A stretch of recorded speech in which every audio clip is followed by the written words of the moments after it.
এগুলো যাচ্ছে কুশিয়ারের দিকে, অনেকেই বলছে কুশিয়ারের পানি খেলা দিচ্ছে, আসলে কতটুকু সত্য তা জানে না। তো পানি কন্টিনিউ যাচ্ছে, আমরা দেখেছি পানি যদি বৃষ্টি থেমে যায়, বৃষ্টি থেমে গেলে 1-2 দিন বৃষ্টি যদি থেমে যায় তাহলে আমরা আশাবাদী যে পানি কমে যাবে।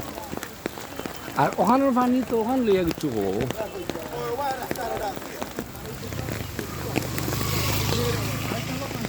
পানিটা দেখতেছেন, পানিটা যদি রাস্তা অতিক্রম করে ওই পাশে যদি চলে যায় তাহলে বড়খালি বাসপাড়া ইউনিয়ন ম্যাক্সিমাম মানুষের বাড়িতে অনেকেই বাড়িতে অলরেডি বৃষ্টির পানির কারণে অনেকেই বাড়িতে আছে। বিশেষ করে আমার একটা রিকোয়েস্ট, আমরা যেন পানি সুমনের বাড়িতে পানি চলে আসছে।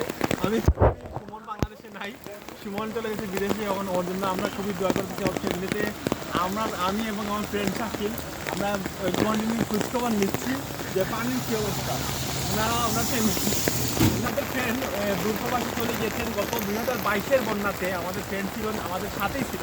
তো হঠাৎ কারণে দেশের মায়ার থেকে প্রবাস জীবনে চলে যায়। তো ওইখানে যাওয়ার পরে দেখি ফ্যামিলিও ওইখানে আছে।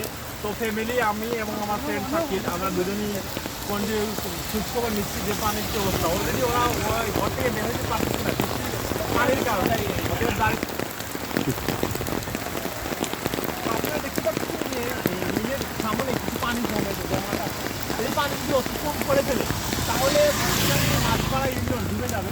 তো এই পানির আমরা অনেকেই দেখেছি যে আমাদের 2 নম্বর রোড, 1 নম্বর রোড থেকে 2 নম্বর রোড পর্যন্ত একটা সাময়িক অসুবিধার কারণে রাস্তা বন্ধ করা হয়েছে। তো ওইদিকে কেউ গাড়িগুলো ওবা ও পানি এখন যদি যেদিন যায় চলে যায়। ওইখান থেকে 3 নম্বর রোড এবং 4 নম্বর রোড অনেকেই বৃষ্টিতে অনেকেই গরবন্দী হয়ে গিয়েছেন। এই পানিতে যদি যায় তাহলে 50% লোক পানিবন্দী হয়ে যাবে। কারণ ইটা তো এটা হইলো সব খালের মোহনা, ওখান থেকে সব খাল খাল খাল খাল খালের মোহনা, হয়। এদিকে খালের মোহনা, এদিকে একটা স্কুল। তো ওদিকে যদি চলে যায় আমরা আসলেই খুব দুঃখিত। 2024-22-এ যে বন্যাটা হয়েছে সেরকম হয়ে যেতে পারে।